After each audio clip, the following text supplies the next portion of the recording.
എല്ലാവർക്കും നമസ്കാരം. ഞാൻ ശ്രീകുട്ടി അലക്സ്. ചലഞ്ചർ ആപ്പിന്റെ യൂട്യൂബ് ചാനലിലേക്ക് എല്ലാവർക്കും സ്വാഗതം. ഞാൻ ഇന്ന് വളരെ പ്രധാനപ്പെട്ട ഒരു ടോപ്പിക്കുമായിട്ടാണ് എത്തിയിരിക്കുന്നത്. അതായത് എന്റെ കേട്ടിട്ട് എഴുതാൻ പോകുന്ന കുട്ടികൾക്ക് വേണ്ടിയിട്ട് ജോഗ്രഫിയുടെ ക്ലാസ് ചോദിച്ചിരുന്നു. അതിൽ ഏറ്റവും പ്രധാനപ്പെട്ട ഒരു ഭാഗവുമായിട്ടാണ് എത്തിയിരിക്കുന്നത്. അപ്പൊ എന്ത് ചെയ്യുക, ഈ ക്ലാസ് കൃത്യമായിട്ട് കേൾക്കുക. കേട്ടിരുന്നാൽ തന്നെ നമുക്ക് പകുതി മനസ്സിലാവും. പ്രധാനപ്പെട്ട വാക്കുകൾ എഴുതി വെക്കുക. നമുക്കിനി കുറച്ച് സമയം മാത്രമേ ഉള്ളൂ. ഇനി ഏകദേശം എത്ര ദിവസം കൂടെ ഉണ്ടെന്ന് നമുക്കറിയാമല്ലോ. ഇനി കുറച്ച് ഡേയ്സും കൂടെ ഉള്ളൂ. ആ ഡേയ്സ് മാക്സിമം യൂട്ടിലൈസ് ചെയ്യുക. നമുക്കിനി ചിന്തിച്ചിരിക്കാനോ ടെൻഷൻ അടിച്ചിരിക്കാനുള്ള സമയമില്ല. നമുക്ക് സിലബസ് കവർ ചെയ്യേണ്ടതായിട്ടുണ്ട്. അതുകൊണ്ട് തന്നെ എന്ത് ചെയ്യുക, എല്ലാ കാര്യങ്ങളും പെട്ടെന്ന് പഠിച്ചു പോവുക കേട്ടോ. അപ്പം ശ്രദ്ധിച്ചേ, ഏത് ഭാഗമാണ് വളരെ പ്രധാനപ്പെട്ട, ജോഗ്രഫിയിലെ ഏറ്റവും പ്രധാനപ്പെട്ട ഒരു ഭാഗമാണ് ഇത്, മൂവ്മെന്റ്സ് ഓഫ് ഓഷ്യൻ വാട്ടർ എന്ന് പറയുന്നത് കേട്ടോ. അപ്പം ഈ ഒരു ഭാഗത്തെ കുറിച്ച്, സമുദ്രജല പ്രവാഹങ്ങൾ എന്ന് പറഞ്ഞിട്ടുള്ള ഭാഗത്തെ കുറിച്ചാണ് നമ്മൾ ഇന്ന് പഠിക്കാൻ പോകുന്നത്. അതിനകത്ത് നമ്മൾ തിരമാലകൾ പഠിക്കും, വേലികൾ പഠിക്കും, സമുദ്രജല പ്രവാഹങ്ങൾ പഠിക്കും. അങ്ങനെ കുറെ കാര്യങ്ങൾ നമ്മൾ പഠിക്കും. അത് വളരെയധികം ഇമ്പോർട്ടന്റ് ആയിട്ടുള്ള കാര്യമാണ് കേട്ടോ. നമുക്കെല്ലാം ഒന്ന് പറഞ്ഞു പോകാം. ഒരു ക്വസ്റ്റ്യൻ വൈസ് രീതിയിലാണ് പ്രിപ്പയർ ചെയ്തിരിക്കുന്നത്. അപ്പൊ ഇതിനകത്ത് മെയിൻ ആയിട്ട് വരുന്ന കാര്യങ്ങളൊക്കെ എന്ത് ചെയ്യുക, വായിച്ച് മനസ്സിലാക്കി പോകട്ടെ. അത് എന്റെ കേട്ടിട്ട് 2, 3 എഴുതുന്ന, 2 ആണെങ്കിലും 3 ആണെങ്കിലും സോഷ്യൽ സയൻസ് എഴുതുന്ന കുട്ടികൾക്ക് വളരെ പ്രധാനപ്പെട്ട ഒരു ക്ലാസ് ആണ് കേട്ടോ. ശ്രദ്ധിച്ചേ, സമുദ്രത്തിന്റെ അടിത്തട്ടിൽ നിന്നും പുറത്തേക്ക് ശീതജലം ഉയരുന്നതും ഉപരിതലത്തിലെ ജലം അടിയിലേക്ക് താഴ്ന്നിറങ്ങുന്നതുമായിട്ടുള്ള ലംബദിശ. വായിച്ചേ, സമുദ്രത്തിന്റെ അടിത്തട്ടിൽ നിന്നും പുറത്തേക്ക് ശീതജലം ഉയരുന്നതും, അപ്വെയിലിംഗ് ശീതജലം. കേട്ടിട്ട് കാറ്റഗറി 3 എഴുതുന്നവര് എന്ത് ചെയ്യുക, ഇത്തരം പദപ്രയോഗങ്ങളൊക്കെ വരുമ്പോൾ, ഇത്തരം പദങ്ങളൊക്കെ വരുമ്പോഴത്തേനും അത് കൃത്യമായിട്ട് നോട്ടീസ് ചെയ്ത് വെക്കുക കേട്ടോ. അത് കൃത്യമായിട്ട് എഴുതി വെക്കാനായിട്ട് ശ്രമിക്കുക. സമുദ്രത്തിന്റെ അടിത്തട്ടിൽ നിന്നും പുറത്തേക്ക് ശീതജലം ഉയരുന്നതും ഉപരിതലത്തിലെ ജലം അടിയിലേക്ക് താഴ്ന്നിറങ്ങുന്നതും, അപ്വെയിലിംഗും സിങ്കിങ്ങും, താഴ്ന്നിറങ്ങുന്നതും ലംബദിശയിലുള്ള സമുദ്രജല ചലനങ്ങളിൽ പെടുന്നു. ഏതിൽ പെടുന്നു? ലംബദിശ ചലനങ്ങളില് പെടുന്നുണ്ട് കേട്ടോ. ഇനി നോക്കിയേ, സമുദ്രജലത്തിന്റെ ചലനത്തെ ആശ്രയിക്കുന്ന വിവിധ ഘട്ടങ്ങൾ ഏതൊക്കെയാണെന്ന് നോക്കാം. അപ്പൊ അപ്വെയിലിംഗും സിങ്കിങ്ങും നോക്കിക്കോണം കേട്ടോ. ആ രണ്ട് വാക്കുകൾ ഇങ്ങനെ നമ്മൾ കേട്ടിട്ട് കാറ്റഗറി 3 എഴുതുന്നവർക്ക് അറിയാം, അത് ഇംഗ്ലീഷിലായിരിക്കും നമുക്ക് ചോദ്യം വരുന്നത്. അപ്പൊ എന്ത് ചെയ്യുക, ഇംഗ്ലീഷിലായിരിക്കും നമ്മള് ചോദ്യങ്ങളെ അഭിമുഖീകരിക്കേണ്ടി വരുന്നത്. അപ്പൊ എന്ത് ചെയ്യുക, ഇത്തരത്തിലുള്ള പദപ്രയോഗങ്ങൾ കൃത്യമായിട്ട് ശ്രദ്ധിച്ചു പോവുക കേട്ടോ. ശ്രദ്ധിച്ചേ, സമുദ്രജലത്തിന്റെ ചലനത്തെ ആശ്രയിക്കുന്ന വിവിധ ഘട്ടങ്ങൾ ഏതാണ് എന്നുള്ളതാണ് കേട്ടോ. നോക്കിയേ, സമുദ്രങ്ങളിലെയും കടലിലെയും ജലം. 2, കാറ്റിന്റെ പ്രവർത്തനം. 3, സൂര്യന്റെയും ചന്ദ്രന്റെയും ആകർഷണം. 4, ലവണത്വം. 5, ചലന സാന്ദ്രത. അപ്പൊ ഏതാണ് സമുദ്രജലത്തിന്റെ ചലനത്തെ ആശ്രയിക്കുന്ന വിവിധ ഘട്ടങ്ങൾ ഏതൊക്കെയാണ്? അത് സമുദ്രങ്ങളിലെയും കടലിലെയും ജലം, കാറ്റിന്റെ പ്രവർത്തനം, സൂര്യന്റെയും ചന്ദ്രന്റെയും ആകർഷണം, ലവണത്വം, സാന്ദ്രത. ഇതൊക്കെയാണ് എന്ന് പറയുന്നത് പ്രധാനപ്പെട്ട സമുദ്രജലനത്തെ ആശ്രയിക്കുന്ന പ്രധാനപ്പെട്ട ഘടകങ്ങളാണ് കേട്ടോ. ഇനി നോക്കിയേ, എന്താണ് സമുദ്രജല ചലനങ്ങൾ എന്ന് നോക്കാം. എന്തിന്റെയൊക്കെ അടിസ്ഥാനത്തിലാണ്? താപം, ലവണത്വം, സാന്ദ്രത എന്നിവയിലെ അസന്തുലിതാവസ്ഥ സമുദ്രചലനങ്ങൾക്ക് കാരണമാകുന്നുണ്ട്. എന്തൊക്കെ കാരണമാകുന്നുണ്ട്? താപം, സാന്ദ്രത, അതുപോലെ തന്നെ ലവണത്വം എന്നിവയിലെ അസന്തുലിതാവസ്ഥ. എന്താണ് അസന്തുലിതാവസ്ഥ? എന്തിന് കാരണമാകുന്നുണ്ട്? അത് സമുദ്ര ചലനങ്ങൾക്ക് കാരണമാകുന്നു. എന്തിന് കാരണമാകുന്നു? സമുദ്ര ചലനങ്ങൾക്ക് കാരണമാകുന്നു. ഇനി നോക്കിയേ, സമുദ്രജല ചലനങ്ങൾ ഏതൊക്കെയാണെന്ന് നോക്കാം. തിരമാലകൾ, വേലികൾ, ജലപ്രവാഹങ്ങൾ. എന്താണ് തിരമാലകൾ? വേവ്സ്. വേലുകൾ, ടൈഡ്സ്. ജലപ്രവാഹങ്ങൾ, ഓഷ്യൻ കറന്റ്സ്. അപ്പൊ എങ്ങനെയാണ് സമുദ്രജല ചലനങ്ങൾ സംഭവിക്കുന്നത്? എന്തിന്റെ അടിസ്ഥാനത്തിലാണ്? അത് താപം, ലവണത്വം, സാന്ദ്രത എന്നിവയിലെ അസന്തുലിതാവസ്ഥ കൊണ്ടാണ് എന്ത് സംഭവിക്കുന്നത്? സമുദ്രജല ചലനങ്ങൾ സംഭവിക്കുന്നത്. അപ്പൊ ഏതൊക്കെയാണ് സമുദ്രജല ചലനങ്ങൾ? വളരെ പ്രധാനപ്പെട്ടതാണ്. SCERT അനുസരിച്ചുള്ള ഒരു ക്ലാസ് ആണ് കേട്ടോ. തിരമാലകള്, വേലികള്, ജലപ്രവാഹങ്ങൾ, വേവ്സ്, ടൈഡ്സ്, ഓഷ്യൻ കറന്റ്സ്. അപ്പൊ ഇതൊക്കെയാണ് സമുദ്രജല ചലനങ്ങൾ എന്ന് പറയുന്നത്. സമുദ്രജല ചലനങ്ങൾ എങ്ങനെയാണ് ഉണ്ടാവുന്നത്? അത് താപം, ലവണത്വം, സാന്ദ്രത എന്നിവയിലെ അസന്തുലിതാവസ്ഥ കൊണ്ടാണ് എന്ത് സംഭവിക്കുന്നത്? ഈ സമുദ്രജല ചലനങ്ങൾ സംഭവിക്കുന്നത്. ഇനി നോക്കിയേ, എന്താണ് തിരമാല? അപ്പൊ നമ്മൾ പറഞ്ഞു, സമുദ്രജല ചലനങ്ങളിൽ ഒന്നാണ് തിരമാല, വേവ്സ് എന്ന് പറയുന്നത്. അതിൽ വേവ്സിന്റെ പ്രത്യേകത എന്താണെന്ന് നോക്കാം. ശ്രദ്ധിച്ചേ. സമുദ്രോപരിതലത്തിലൂടെ ചലിച്ചു നീങ്ങുന്ന ഊർജ പ്രവാഹമാണ് എന്ത് എന്ന് പറയുന്നത്? തിരമാലകൾ എന്ന് പറയുന്നത്. നമുക്കറിയാം, ധാരാളം സ്റ്റേറ്റ്മെന്റ് വൈസ് ക്വസ്റ്റ്യൻസ് പരീക്ഷയ്ക്ക് ചോദിക്കുന്നുണ്ട്. അപ്പം തീർച്ചയായിട്ടും ഇത്തരത്തിലുള്ള ഭാഗങ്ങള് കൃത്യമായിട്ട് നോക്കി പോവാ കേട്ടോ. ശ്രദ്ധിച്ചേ. സമുദ്രോപരിതലത്തിലൂടെ ചലിച്ചു നീങ്ങുന്ന ഊർജ പ്രവാഹമാണ് എന്ത് എന്ന് പറയുന്നത്? തിരമാലകൾ, വേവ്സ് എന്ന് പറയുന്നത്. ശ്രദ്ധിച്ചേ. സമുദ്രജല ഉപരിതലത്തിന്റെ നിമ്നോന്നത രൂപത്തിലുള്ള ചലനങ്ങളാണ് ഏത്? തിരമാലകൾ. നിമ്നോന്നത രൂപത്തിലുള്ള ചലനങ്ങളാണ് തിരമാലകൾ എന്ന് പറയുന്നത്. ഇത് നോക്കിയേ. തിരമാലകൾ ഉണ്ടാകാൻ കാരണം എന്താണ്? അത് കാറ്റുകൾ സമുദ്ര ജലോപരിതലത്തിൽ ഏൽപ്പിക്കുന്ന ഘർഷണമാണ് എന്തിന് കാരണമാകുന്നത്? തിരമാലകൾ ഉണ്ടാകാനായിട്ട് കാരണമാകുന്നത്. എന്ത് ഘർഷണമാണ്? കാറ്റുകൾ സമുദ്ര ജലോപരിതലത്തിൽ ഏർപ്പെടുത്തുന്ന ഘർഷണം കൊണ്ടാണ് എന്ത് സംഭവിക്കുന്നത്? തിരമാലകള് ഉണ്ടാവുന്നത്. നോക്കിയേ. തീരത്തോട്ട് അടുക്കുമ്പോൾ എന്ത് ചെയ്യുന്നു? തിരമാലയുടെ വേഗത കൂടുവോ കുറയുവോ? കുറയുന്നു കേട്ടോ. അതായത് തീരത്തോട്ട് അടുക്കുമ്പോൾ തിരമാലയുടെ വേഗത കുറയുന്നു. അപ്പൊ എന്താണ്? നിമ്നോന്നത രൂപത്തിലുള്ള ചലനങ്ങളാണ് എന്ന് പറയുന്നത്? തിരമാലകൾ എന്ന് പറയുന്നത്, വേവ്സ് എന്ന് പറയുന്നത്. തിരമാലകൾ ഉണ്ടാകാൻ കാരണം ഏത് ഘർഷണമാണ്? ഏത് തരത്തിലുള്ള ഘർഷണമാണ്? കാറ്റുകൾ സമുദ്ര ജലോപരിതലത്തിൽ ഏൽപ്പിക്കുന്ന ഘർഷണമാണ്. സമുദ്ര ജലോപരിതലത്തിൽ ഏൽപ്പിക്കുന്ന ഘർഷണം കൊണ്ടാണ് എന്ത് സംഭവിക്കുന്നത്? തിരമാലകൾ ഉണ്ടാവുന്നത്. അതുപോലെ തന്നെ തീരത്തോട്ടടുക്കുമ്പോൾ തിരമാലയുടെ വേഗത കൂടുമോ കുറയുമോ? വേഗത കുറയുന്നു. ഇനി നോക്കിക്കേ.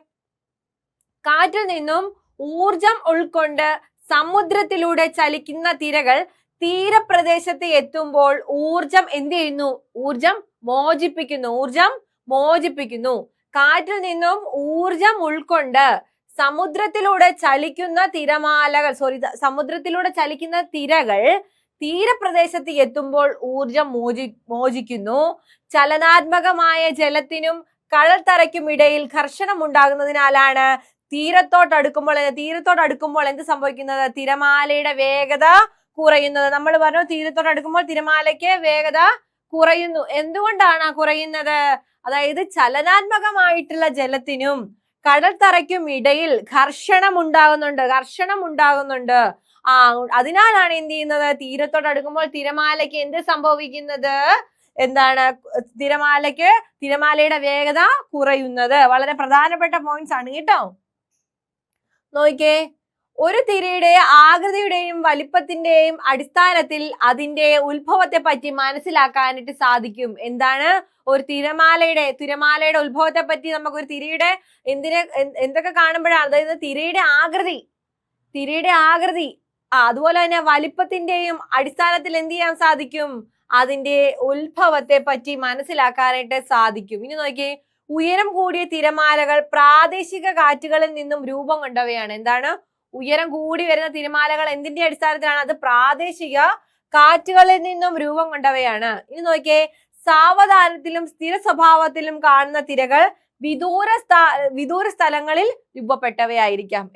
ഒന്ന് ഉയരം കൂടിയ തിരമാലകൾ പ്രാദേശികമായിട്ടുള്ള കാറ്റുകളിൽ നിന്നും രൂപം കൊണ്ടവയാണ്. എന്നാൽ നോക്കിയേ. സാവധാനത്തിലുള്ള സ്ഥിര സ്വഭാവത്തിലും കാണുന്ന തിരമാലകള് വിദൂര സ്ഥലങ്ങളിൽ നിന്നും രൂപപ്പെട്ടവയായേക്കാം കേട്ടോ. അപ്പൊ ഉയരം കൂടിയ തിരമാലകളും സാവധാനത്തിൽ വരുന്ന തിരമാലകളും തമ്മിലുള്ള വ്യത്യാസം മനസ്സിലായോ? ഉയരം കൂടിയത് പ്രാദേശിക കാറ്റ് ഏൽപ്പെട്ട തിരമാലകളാണ് എന്ന് പറയുന്നത്. ഏത് രീതിയിൽ വരുന്നത്? ഉയരം കൂടിയ തിരമാലകളായിട്ട് വരുന്നത്. സാവധാനത്തിൽ വരുന്ന തിരമാലകൾ അത് എവിടുന്നാണ് വരുന്നത്? വിദൂര സ്ഥലങ്ങളിൽ നിന്നും രൂപപ്പെട്ടവയാകാം കേട്ടോ. ഇനി നോക്കി. അടുത്തത് പ്രധാനപ്പെട്ട തിരമാലകളുടെ സവിശേഷതയാണ് നമ്മൾ നോക്കാൻ പോകുന്നത്. പ്രധാനപ്പെട്ട കുറച്ച് പേരുകൾ നമ്മളിപ്പോ പഠിക്കും കേട്ടോ. തിരയുടെ ഉയർന്ന ഭാഗം ഏതാണ്? അത് തിരാശിഖരമാണ്. ക്രസ്റ്റ്. നമ്മൾ വേറൊരു ക്രസ്റ്റ് പഠിച്ചിട്ടുണ്ടായിരുന്നു. എവിടെയാണെന്നൊന്ന് കമന്റ് ചെയ്യണം കേട്ടോ. ആ ക്രസ്റ്റ് നമ്മൾ എവിടെയാണ് പഠിച്ചതെന്നൊന്ന് എല്ലാവരും ഒന്ന് കമന്റ് ചെയ്യണേ. ഓക്കെ. തിരമാലകളുടെ സവിശേഷത. അപ്പൊ ആ ഒരു ഭാഗം നോക്കിയിട്ടുണ്ടോ എന്ന് ഞാനൊന്ന് അറിയട്ടെ. കാരണം നമ്മുടെ സോഷ്യൽ സയൻസ് എക്സാമിന് ഏറ്റവും പ്രധാനപ്പെട്ട മറ്റൊരു ഭാഗമാണ് ഏത്, ഈ ക്രസ്റ്റ് എന്ന് പറയുന്നത്. അത് എവിടെയാണ് നമ്മൾ പഠിച്ചത്, ഏത് ഭാഗത്താണ് നമ്മൾ പഠിച്ചത്, എന്താണ് ക്രസ്റ്റ് എന്നൊന്ന് കമന്റ് ചെയ്യണേ. തിരയുടെ ഉയർന്ന ഭാഗമാണ് ഏത്, തിരാശിഖരം എന്ന് പറയുന്നത്. പക്ഷെ ആ ക്രസ്റ്റിന് വേറെ സ്പെല്ലിംഗ് ആണ്, ഈ ക്രസ്റ്റിന് വേറെ സ്പെല്ലിംഗ് ആണ് കേട്ടോ. തിരയുടെ താഴ്ന്ന ഭാഗം ഏത്, അത് തിരാതമാണ് കേട്ടോ. ടഫാണ്, തിരാതമാണ്, തിരാതം. അടുത്തടുത്തുള്ള രണ്ട് തിരാശിഖരങ്ങൾ തമ്മിലുള്ള അകലം, അതിനെ എന്താണ് പറയുന്നത്, തിരാ ദൈർഘ്യം എന്ന് പറയുന്നത്. വേവ് പീരീഡ് എന്നാണ്, വേവ് ലെങ്ത് എന്നാണ് പറയുന്നത്. വേവ് ലെങ്ത് എന്നാണ് പറയുന്നത്. വേവ് ലെങ്ത് എന്നാണ് പറയുന്നത്. അടുത്തടുത്തുള്ള രണ്ട് തിരാശിഖരങ്ങൾ തമ്മിലുള്ള അകലം തിരാദൈർഘ്യം, അതിനെ വേവ് ലെങ്ത് എന്നാണ് പറയുന്നത് കേട്ടോ. തിരാതടം മുതൽ തിരാശിഖരം വരെയുള്ള ലംബദൂരം, എന്ത്, ലംബദൂരമാണ് ഏത്, തിരോന്നതി. വേവ് ഹൈറ്റ് എന്ന് പറയുന്നത്. എന്താണ് വേവ് ഹൈറ്റ്, എന്താണ് തിരോന്നതി എന്ന് ചോദിച്ചാൽ എന്താണ് ഉത്തരം, എന്താണ്, തിരാതടം മുതൽ തിരാശിഖിരം വരെയുള്ള എന്ത്, ലംബദൂരം.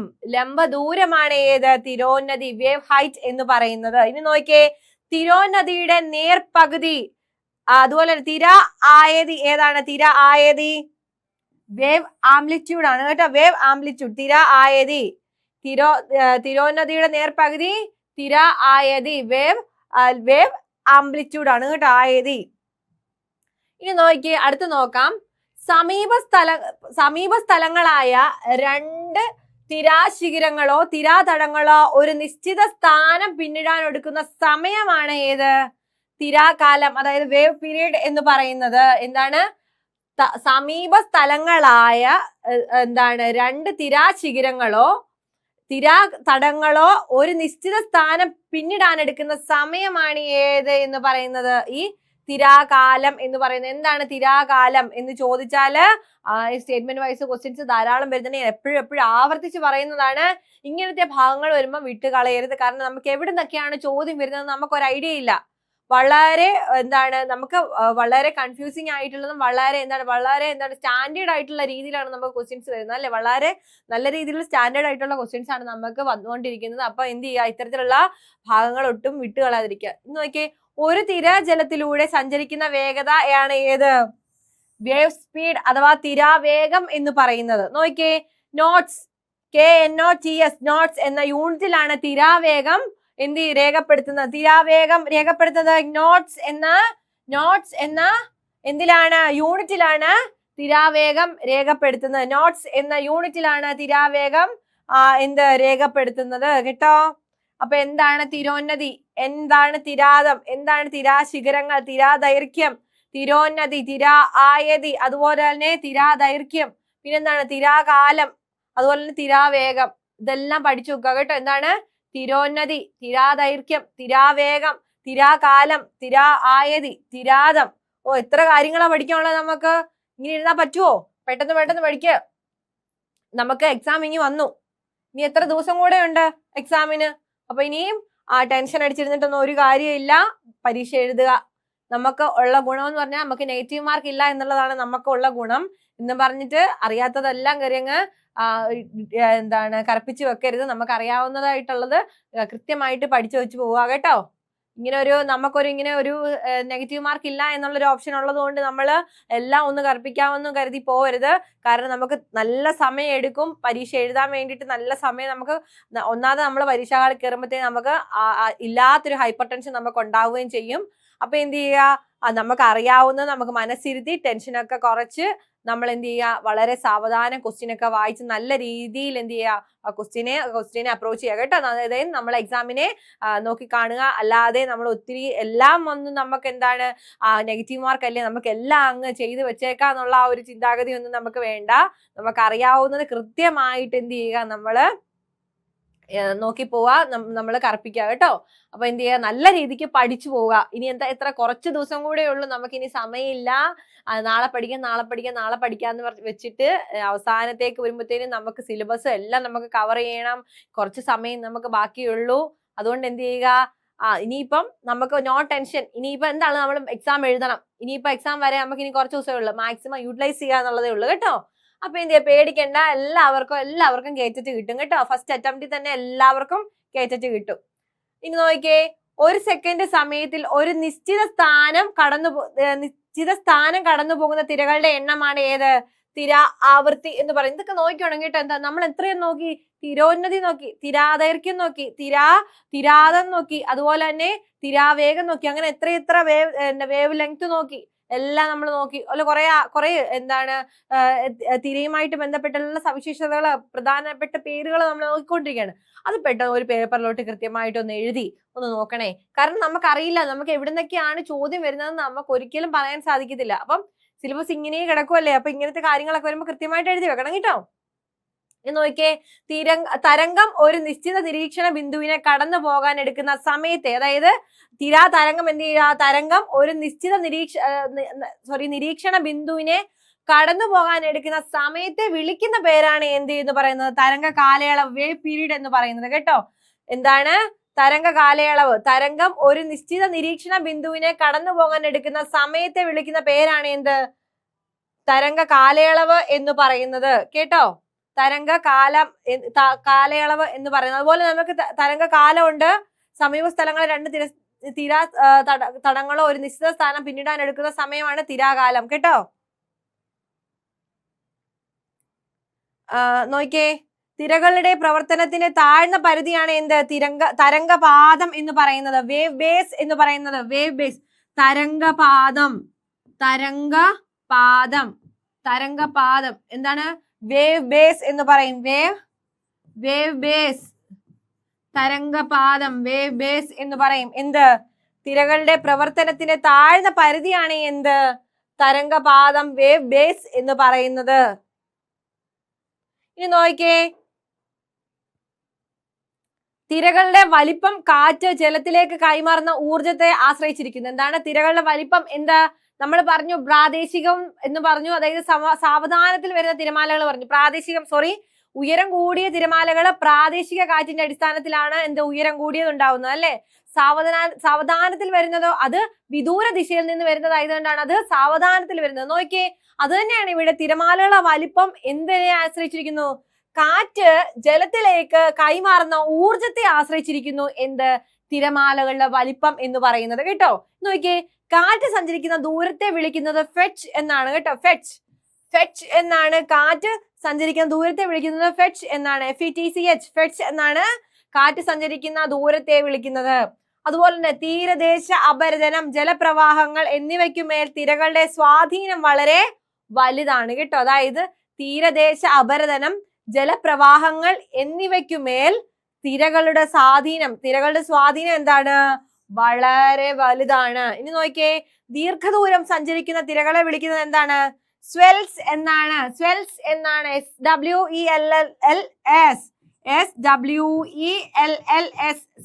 എന്നാണ് എന്തിനെ വിളിക്കുന്നത്?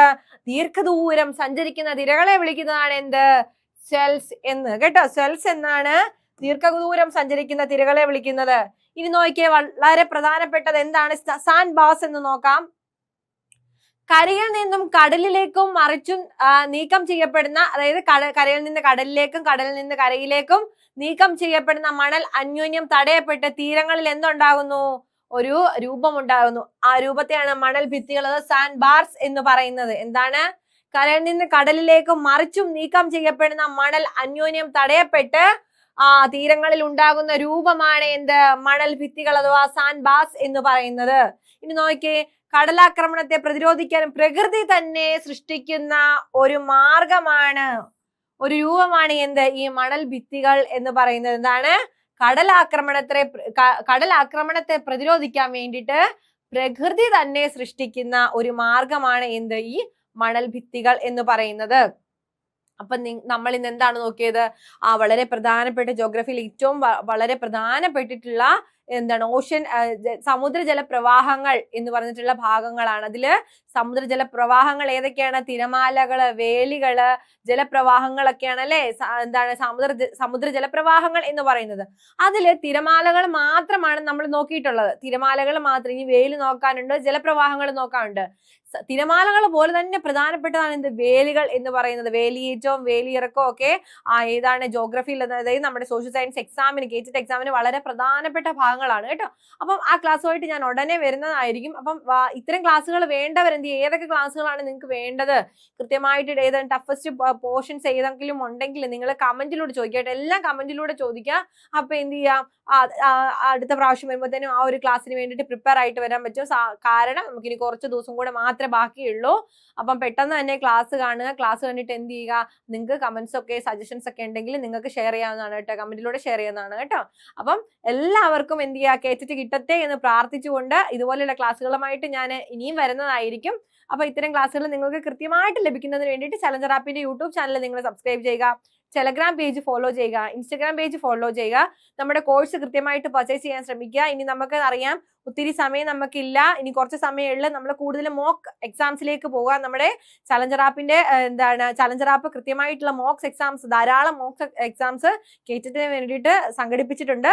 അപ്പൊ അത് കൃത്യമായിട്ട് നിങ്ങൾ യൂട്ടിലൈസ് ചെയ്യാനായിട്ട് ശ്രമിക്കുക. അപ്പം എല്ലാവരും ചലഞ്ചർ ആപ്പ് കൃത്യമായിട്ട് ചലഞ്ചർ ആപ്പിന്റെ കോഴ്സുകൾ പർച്ചേസ് ചെയ്യുക. അപ്പം ഇതുപോലെയുള്ള ക്ലാസ്സുകളുമായിട്ട് ഞാൻ ഇനിയും വരുന്നതായിരിക്കും. നന്ദി, നമസ്കാരം.